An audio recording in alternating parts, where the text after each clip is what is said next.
In the book of Romans, Paul warns about the dangers of being a hypocrite, or in other words, someone that judges someone for living a certain way, but they're living the exact same way behind closed doors, or teaching that people should live one way, but they're living the exact opposite way than what they're preaching and what they're teaching. Paul says, "For wherein thou judgest another, thou condemnest thyself.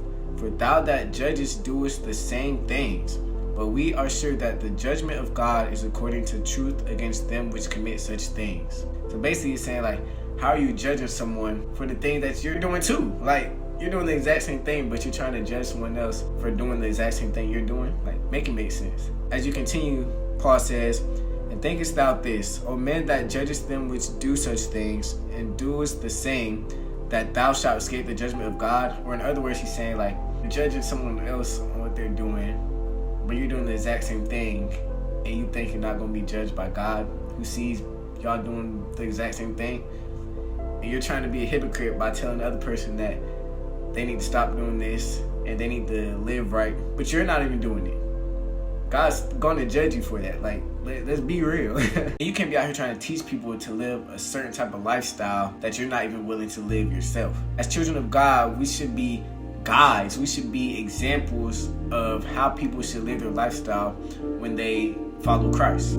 "And art confident that thou thyself art a guide of the blind, a light of them which are in darkness, an instructor of the foolish, a teacher of babes, which has the form of knowledge and of the truth in the law." We know better. Because we know better, we're required to do more. We're required to be the light, the example, the path that people that don't know God will look at us and be like, okay, I can tell that he follows God. We cannot go out here trying to teach people how to live their life and what type of statutes they should keep when we're not even doing it ourselves. Sins that they can't do, but behind closed doors, we're doing them ourselves. We can't fall into that role of being a hypocrite. God will judge us. He sees what we do 24/7, behind closed doors or in front of people. That's why it comes down to the renewal of our mind. We have to circumcise our heart. Only Jesus can do that. And when Jesus comes to us, we can't harden our heart to prevent him from changing it and fixing it and shaping it into a heart that shows his righteousness. Romans chapter 2, verse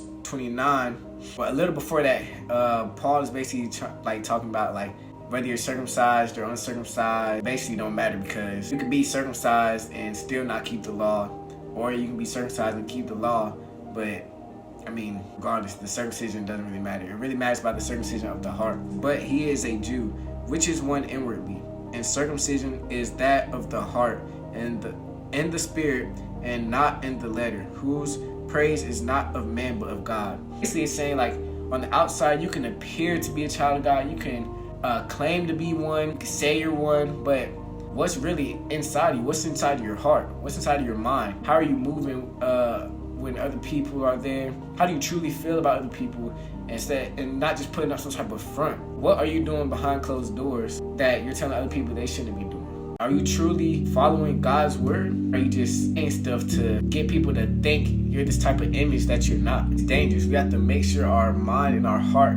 is in the right place, because God will judge our mind and our heart. We can't be making God look foolish by claiming we are his and then going out and living out of his ways and out of his rules, out of his statutes, because we're just making him look bad. Because people are going to look like, oh, you say you follow God, but you're doing this, that, and the third, which is against his word. So why would I want to come follow what you're doing? We cannot win souls by putting up a facade of saying, yeah, we follow God, we do this, but then we act a certain way behind closed doors, sometimes even in front of people. Now we're just giving them a false image of what we really think our walk with God should be. And that's discouraging other people from wanting to come to Christ and to start their own relationship with him. Because people are watching us regardless. We are the light of this world. We are the salt of this world. A city upon a hill cannot be hidden. There's people watching us all the time. We have to make sure we're in right standing so we can be a good example for those around us.